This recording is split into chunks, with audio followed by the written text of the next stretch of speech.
Hello and welcome to another week of Pennywise Pauper. I'm your host, Jake Stiles. This week's deck is Kuldotha Jeskai. This is a control deck that gets to play a lot of burn and some efficient creatures. It also has a card draw engine of sorts. You play 4 Ichor Wellspring and 4 Prophetic Prism, which are both 2-drop artifacts that draw a card when they enter the battlefield. And you also play 4 apiece of Glinthawk and Core Skyfisher, which you can play to pick up those artifacts and replay them to draw more cards, and just keep repeating that throughout the game with different creatures. You'll see a lot of different variations on this deck, but I'm pretty happy with the particular 75 here, so let's look at those individual cards. So here we have our creatures. We have 4 Glinthawk, 1 mana 2/2 flyer that can pick up those artifacts that we talked about before to draw more cards. 4 Core Skyfisher, which can return any permanent we control to its owner's hand. So we can pick up a land, we can pick up those artifacts I talked about, we can pick up one of our other creatures. And then we have some value creatures that are good, and they're also good when you can pick them back up with Core Skyfisher. We have 2 Lone Missionary as a hedge against aggressive decks, 1 Core Sanctifiers as a hedge against Journey to Nowhere and Affinity, and 4 Muldrifter, which is just a very good card, and whenever you get to pick this up with a Core Skyfisher and cast it again and draw even more cards, you feel great. It's also the only blue card that we play main deck.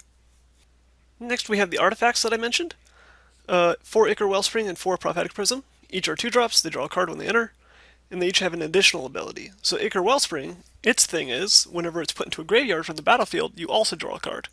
So you see the 2 Kuldotha Rebirth also on this page. As an additional cost to cast it, you sacrifice an artifact, and you put 3/1/1 goblins onto the battlefield. Optimally, you're sacrificing an Ichor Wellspring to the Kuldotha Rebirth so that you can draw a card. But you can always sacrifice something else if you need to. Prophetic Prism's ability is that it lets us filter a generic mana to a mana of any color to help us out since we're a 3-color deck. Some lists run 3 or even 4 Kuldotha Rebirth, but I think I'm a little bit happier with 2.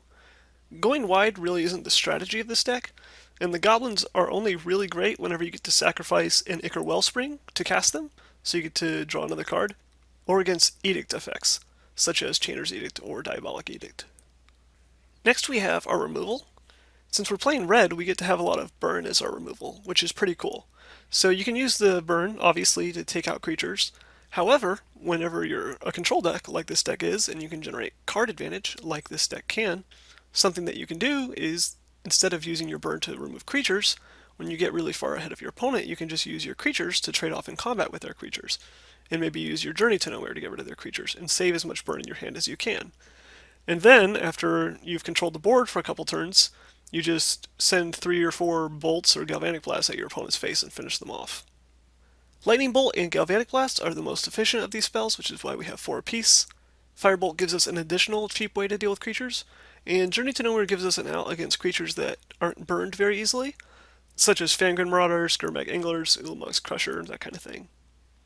Here we have some of our lands. First we have 4 Great Furnace and 4 Ancient Den. These are the most important lands in the deck, for 2 different reasons. One is because they're artifacts, so they count toward Galvanic Blast, they can be picked up with a Glinthawk, they can be sacrificed to a Kuldotha Rebirth. Secondly, and just as important, is the fact that they come into play untapped. This deck plays no basic lands, or at least the version that I'm playing doesn't, so these are the only lands that enter the battlefield untapped.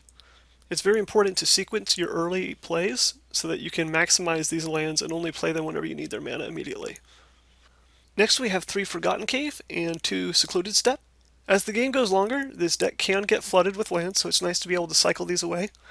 Additionally, we can play them out and then pick them up later with a bounce land or with Core Skyfisher and cycle them away then. Here we have the rest of our lands. We have 2 apiece of the gain lands and 1 apiece of the bounce lands in our colors.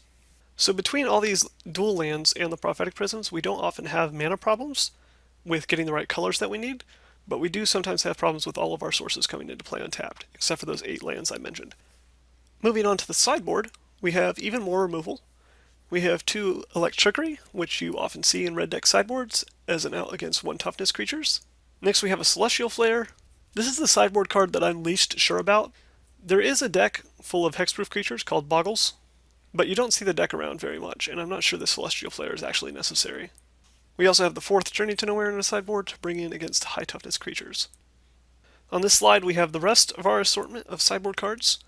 We have a single Bojuka Bog against graveyard decks with flashback or tortured existence decks that are trying to get their creatures back. Bojuka Bog combos specifically well with our deck. because we can pick up the Bojuka Bog again with Core Skyfisher if we want to. So if we exile all the cards once and then we need to do it again later, then we can do that with a Core Skyfisher. Additionally, it being a land means its effect is uncounterable. So while a control deck could potentially counterspell your Relic of Progenitus, they can never counter your Bojuka Bog. We have 3 Pyroblast against all the blue counterspells and a couple blue creatures that run around in the format. A 1-of Negate, which is good for countering non-creature spells. Typically, we can deal with creatures pretty easily by burning them or locking them away with a Journey to Nowhere, but there are certain non-creature spells that we care about that could potentially kill us, such as Fling from Affinity or Rolling Thunder from Tron. Next, we have 2 Circle of Protection Red, which is good against Izzet Blitz and Burn and Goblins. We have 2 Lone Missionary, which are good against aggro decks of basically all kinds, and 2 Core Sanctifiers, which are good against Affinity, the Mirror Match, decks running Journey to Nowhere, and possibly Boggles. One thing that you'll note that is missing from my sideboard is Gorilla Shaman. Because Pauper is already so cheap, I haven't made very many budget concessions to try to keep these decks cheaper. However, I did do it this week with Gorilla Shaman. You probably should have Gorilla Shamans in your sideboard to deal with Affinity. Core Sanctifiers is not the ideal sideboard card against them. It's too slow. However, between Galvanic Blast being able to hit 4 toughness creatures, Journey to Nowhere being able to hit 4 toughness creatures, and Circle of Protection Red being able to shut down Atog, I think the Affinity matchup is still bearable, which is why I left it out. If you want to make room for 1 to 2 Gorilla Shamans, I'd recommend cutting a Core Sanctifier and maybe a Celestial Flare from your sideboard. Anyway, that's it for the individual pieces of the deck, so let's move on to the matches and see how we do.